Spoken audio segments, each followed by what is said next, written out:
waktu yang diberikan dan juga kepada seluruh teman-teman media yang telah hadir pada hari ini. Izinkan saya melaporkan pertemuan saya dengan Bapak Presiden. Saya melaporkan dalam kesempatan ini karena memang saya baru pulang dari New York, penutupannya di New York 2 hari yang lalu. Jadi memang kami di Danantara melakukan kunjungan ke beberapa negara sejak dimulai tanggal 3 Juni kemarin, itu dari Hong Kong, Singapura, kemudian juga ke Boston, ada yang ke London dan juga di New York. Memang kalau di New York itu yang saya pimpin secara langsung. Nah, dalam kesempatan ini kami melakukan roadshow di beberapa negara itu karena pertama adalah dalam rangka kita Danantara setelah mendapatkan rating dari baik dari Moody's, S&P dan juga Fitch, kita ketahui bersama bahwa dari Moody's kita dan S&P kita mendapatkan rating sama dengan rating pemerintah Indonesia atau sovereign rating. Nah, investment yang dimana itu adalah investment grade. Dan memang sebelumnya kami juga sudah pernah mendapatkan rating kalau dari Pevindo itu juga mendapatkan rating yang tertinggi atau AAA. Nah, oleh sebab itu setelah kami mendapatkan rating yang dimana rating kami sama dengan sovereign ratingnya pemerintah Indonesia, kami melakukan roadshow untuk untuk pertama kalinya kita menerbitkan global bond dari Danantara. Rencananya kami ingin menerbitkan pada waktu itu kurang lebih 1 billion US dollar, 1 miliar US dollar. Nah, setelah kami melakukan roadshow di beberapa negara itu dan kami sampaikan juga kebijakan-kebijakan policy dan investasi dari Danantara lakukan, alhamdulillah saya boleh laporkan responsnya itu sangat baik. Kami juga sangat cukup surprise. Termasuk juga bank-bank kami dibantu oleh baik oleh Mandiri Sekuritas, oleh Citigroup dan juga oleh HSBC. Responsnya itu boleh saya sampaikan positif. Kenapa respon positif? Kurang lebih kita menemui 122 investor. 122 investor dari berbagai macam negara itu. Dan setelah perjalanan kami itu, setelah kami temui, kita mengadakan book building. Dari rencana 1 miliar dolar yang kami ingin capai, book building yang masuk itu kurang lebih 4,6 miliar dolar. Sehingga melihat book building yang begitu tinggi, akhirnya kami mengupsize atau meningkatkan dari 1 miliar menjadi 1,5 miliar, 1,5 billion US dollar, yang dimana itu dibagi menjadi 5 tahun dan juga 10 tahun. Nah, dari yang 5 tahun ini, yang awalnya tadinya kami diindikasikan, karena keadaan memang juga sedang pada saat itu memang pasar modal kita sedang turun, kemudian mata uang kita juga sedang tertekan, memang waktu itu banyak mempertanyakan timingnya juga, tapi kami ingin mengetahui market juga dan sekaligus ingin menyampaikan hal-hal kebijakan positif apa yang sudah kita lakukan. Nah, kemudian dari perjalanan kami itu, setelah book building yang tadinya kami perkirakan rate-nya di atas, mereka menyampaikan, banker kami itu menyampaikan di atas 6 bahkan 7, karena memang ada surat utang kita yield-nya itu kurang lebih di sekitar situ. Karena appetite atau book building atau penawaran yang masuk begitu tinggi, akhirnya kami bisa closing, kami bisa closing di yang 5 tahun di 5,35%. 5,35%, yang 10 tahun di 5,95%. Nah, ini adalah hasil yang sangat-sangat baik. Dan ini membuktikan juga bahwa kepercayaan investor terhadap Indonesia ini tinggi dan ini terbukti dan ini real ya. Dan ini real. Kenapa? Karena tanggal 11 kemarin kita sudah signing dan tanggal 18 dananya akan masuk ke dalam rekening Danantara. Dan ini real, karena banyak yang menyampaikan sama ini, oh tidak akan ada investasi mau percaya kepada kita, tapi ini real. Ini membuktikan bahwa memang kepercayaan investor terhadap Indonesia itu ada dan tinggi. Karena kalau kita kan bicara, saya senangnya bicara statistik, numbers dan fakta, dan ini faktanya gitu yang ingin saya sampaikan, bapak-bapak, ibu-ibu yang teman-teman media yang terhormat. Jadi dan ini pun di banyak media termasuk juga salah satunya di Bloomberg langsung menyatakan bahwa mungkin kalau ada ininya, Danantara sells debut dollar bond, a win for Prabowo after Ruth. Jadi ini juga disampaikan di dalam Bloomberg dan juga ini saya quote aja salah satunya setelah kita closing, ini yang menyatakan bahwa bond kita ini memang sangat sukses dilihat dari segi permintaannya, dilihat dari segi yieldnya yang relatif rendah gitu ya.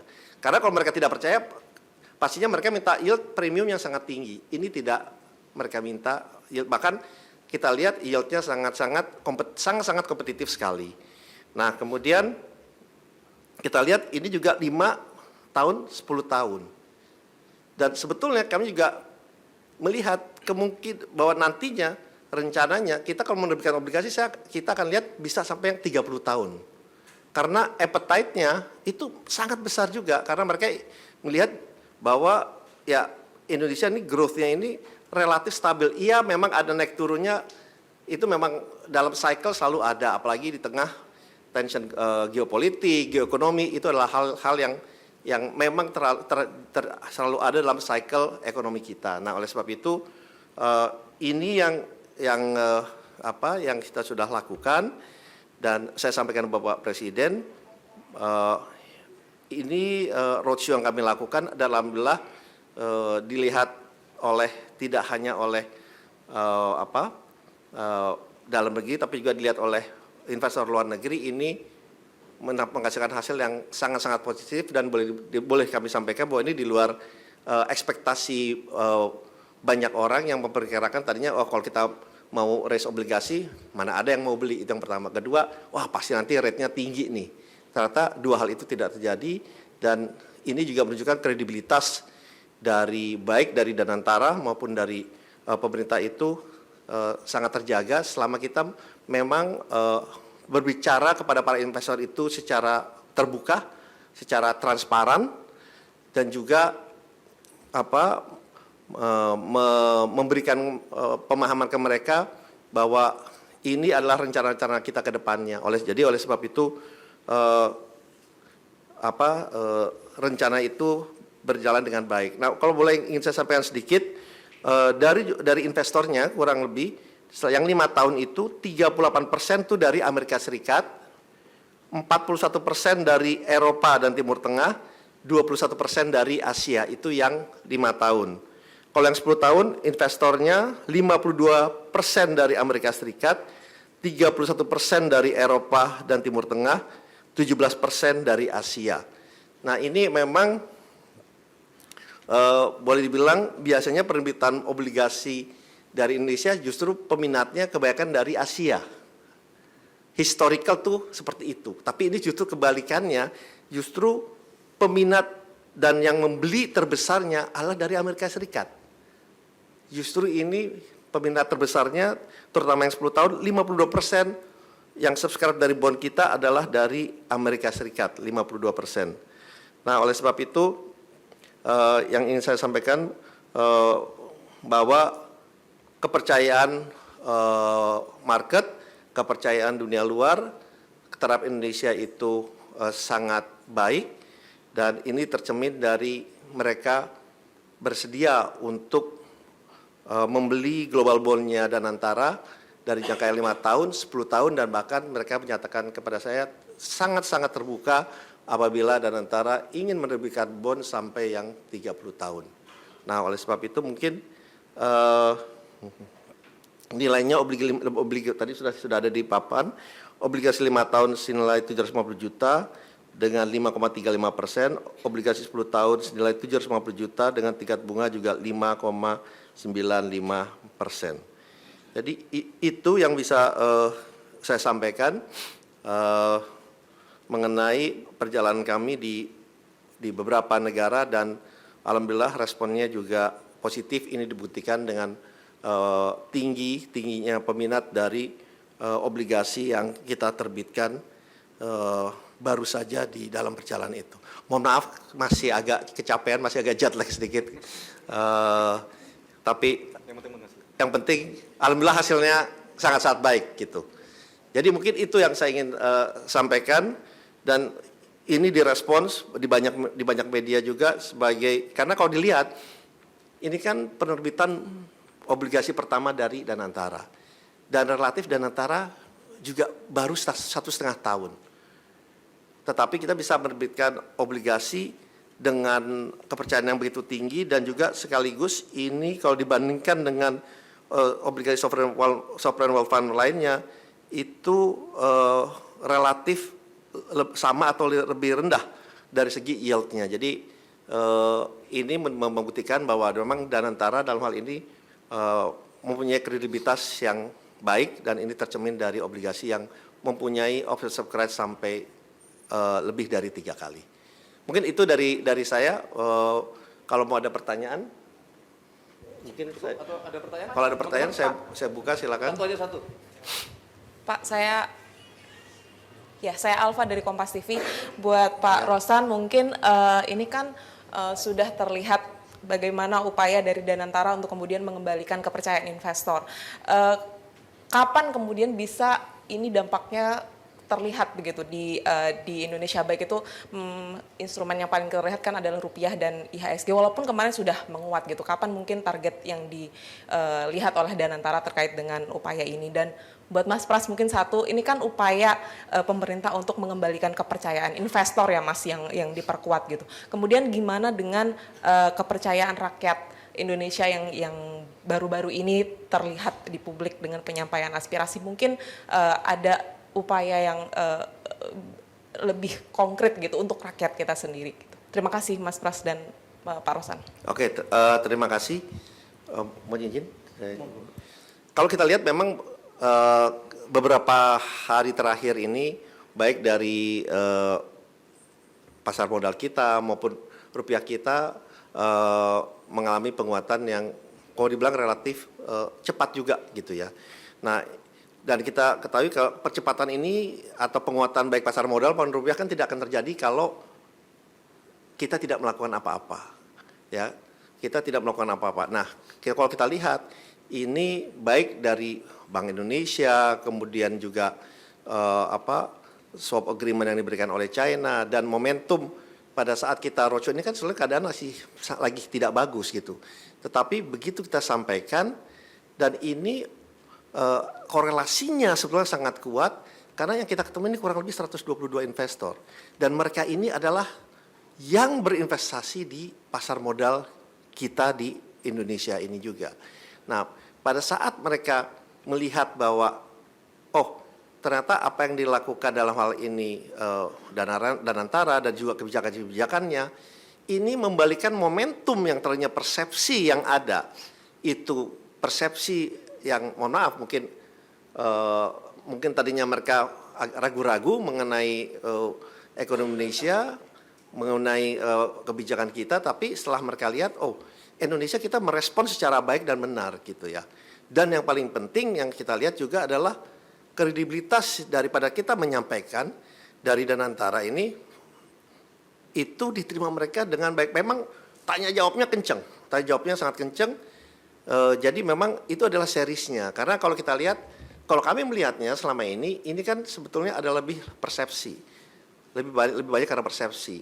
Karena kalau kita lihat fundamental kita kan memang secara jangka menengah panjang juga sangat-sangat baik. Nah, bagaimana kita mencoba membalikan persepsi momentum yang tadinya kalau kita bilangnya spiral down ini untuk kembali ke atas. Nah, momentum itu terjadi dengan series yang kebijakan-kebijakan policy yang diambil baik oleh pemerintah, dan kebetulan juga roadshow yang kami lakukan ini juga mendapatkan respon yang baik, terutama malah jadi dari investor dari Amerika gitu. Jadi kalau kami lihat ya ini persepsinya sekarang alhamdulillah sudah ke tren positif dan kita harapkan ya tentunya ini terus meningkat dan kami meyakini ke depannya dengan kebijakan yang sangat baik, kebijakan yang terbuka, transparan, governance dan open to masukan inputan ya insya Allah ini menjadi momen yang baik ke depannya dan saya yakin momen ini akan terus terjaga ya. Kalau ada ups and down sedikit itu normal gitu ya. Kalau ada ups and down sedikit normal. Begitu ini marketnya naik, ini kan boleh bilang naik kenceng ya. Pasti nanti ada beberapa hari turun sedikit, terus naik lagi. That's very normal gitu. Jadi kalau para investor pasar modal di luar atau di dunia itu view-nya selalu long term. Selalu long term. Mungkin kalau investor di dalam negeri terutama yang retail mungkin kita lebih jangka waktu itu short term atau boleh bilang tradingnya intraday gitu ya, masuk hari ini bisa keluar. Tapi kalau investor luar mereka view-nya langsung long term, jadi mereka tidak melihat investasi mereka hari ini masuk, oh seminggu lagi itu kalau turun ya kita keluar, enggak seperti itu. Jadi mereka lihat oke, secara fundamentalnya seperti apa, oke faktor teknikalnya pasti ups and down-nya itu mempengaruhi, tetapi kalau dilihat policy, kebijakan, dan persepsinya itu positif, mereka akan terus melihat investasi ini untuk bisa berkembang ke depannya. Dan memang kalau kita lihat juga karena koreksi yang kemarin selama hampir berapa bulan ini, hampir 36 atau 40% pasar modal kita, ini menyebabkan pricing dari perusahaan-perusahaan kita menjadi sangat-sangat affordable ya, sangat-sangat baik, sangat-sangat murah malah. Nah, oleh sebab itu ya kembali lagi kepada pada hukum ekonomi, pada saat mereka melihat oh fundamental kita bagus, perbankan kita pertumbuhannya bagus, dividennya bagus, yieldnya bagus, harganya di bawah, price to book-nya di bawah, jauh di harga pasar, ya otomatis mereka juga melihat oh ini is time to buy gitu. Jadi kalau saya selalu melihatnya dan saya sampaikan juga di dalam Danantara, kita selalu lihatnya adalah long term approach gitu ya. Baik pada saat kita berinvestasi langsung, tidak langsung, dan yang paling penting adalah bagaimana kita selalu terbuka, menjaga governance dan transparansi dan juga tentunya akuntabilitas kepada publik, karena itu yang penting, karena itu yang mempengaruhi persepsi yang ada kepada kita. Nah itu yang di Danantara yang kami jaga dan mereka bilang program Danantara bagus, personelnya dianggap oleh mereka adalah personel yang profesional sehingga mereka mempercayai juga cerita dan kredibilitas dari kami di Danantara, sehingga responnya juga menjadi sangat positif dari para investor di berbagai negara itu. Oke, terima kasih.